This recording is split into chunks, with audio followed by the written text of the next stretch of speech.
This one's got an interesting title. It's called On the Kitchen Table, on the Dining Room Sideboard and in the Workshop.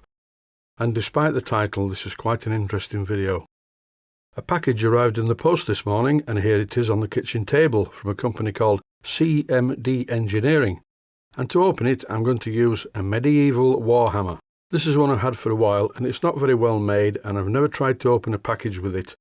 For packages that arrive in the post, my favourite weapon of mass destruction to use to open them is a Danish war axe that I have. It's very big, very sharp and very nasty.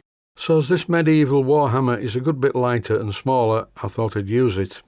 This badly made replica of a war hammer is not doing a very good job at all opening this package.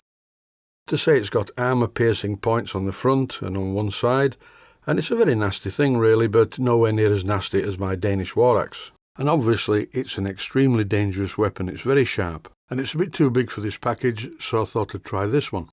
This is quite a nice little thing. It's quite sweet in a way, ideal for attacking monasteries in the north of England and opening packages like this. It could do with sharpening, but I don't really use it very often, so I think I'll just leave it blunt to be on the safe side.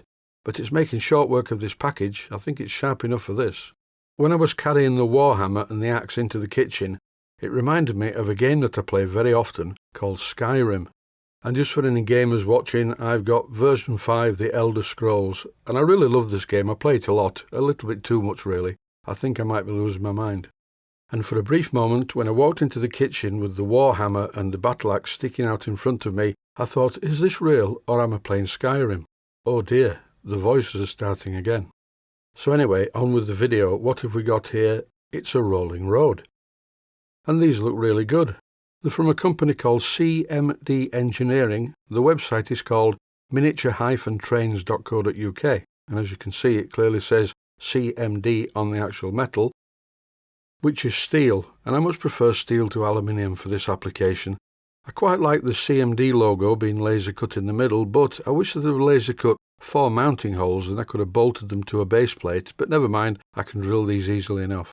They'd probably work okay just sat on the bench, but I do prefer to have them fastened down, and also I would have the locomotive tethered, because watching a 5-inch gauge locomotive leap off the bench onto the ground is not something I want to do anytime soon.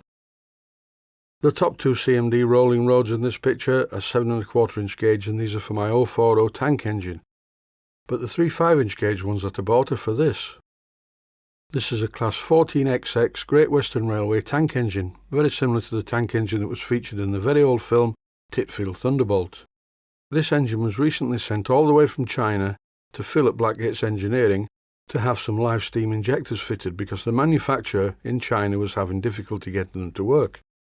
At this point I would like to mention that this is not a King Scale or a Silvercrest product, and the locomotive described has no connection whatsoever with either of the above companies. This is direct from a Chinese manufacturer. And the reason for buying this was a bit mad really, because my railway round the garden is 7¼ inch gauge and this is 5-inch gauge, but I couldn't waste this opportunity to dismantle one of these engines and rebuild it to my specification, and in my opinion I think I can improve on this considerably. Here it is on the rolling road, and it means I can easily turn the wheels and have a good look at how it's put together. Apart from liking the shape of this engine and liking the way this is actually made in certain areas, I'm really looking forward to making the video series. And now for something completely different. A friend of mine makes these and I think they're really wonderful.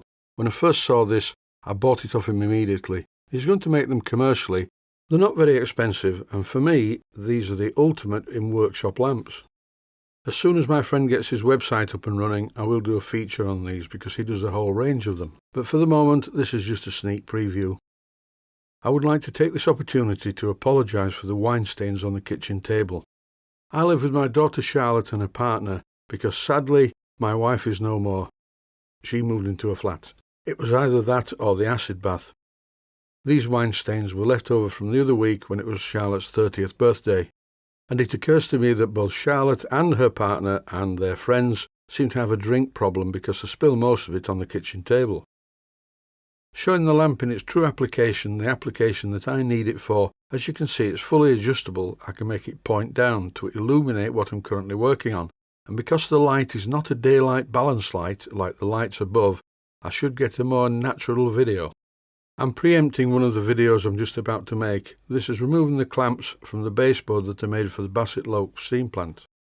And having a light like this that I can point directly at the board, particularly when I'm varnishing it, is very helpful because the direct reflection from the lamp shows me where I've applied too much and too little varnish.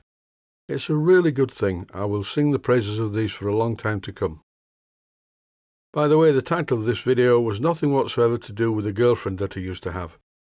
Thanks for watching, and I hope you found it useful.